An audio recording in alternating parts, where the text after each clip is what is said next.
everyone. My name is Aradhana Singh from class 4C. My name is Shamata from class 4D. Today we will describe about digestive system. Digestion is a complex process.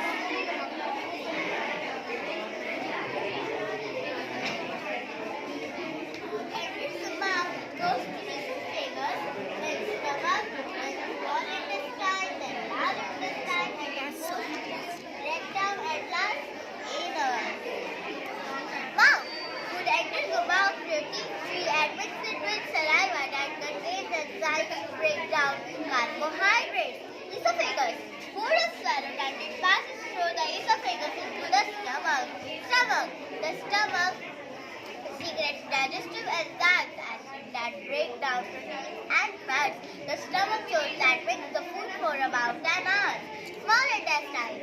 Partially digested food enters the small intestine where most nutrition absorption occurs. Enzymes from the pancreas and bile from the liver help break down carbohydrates, proteins and fats.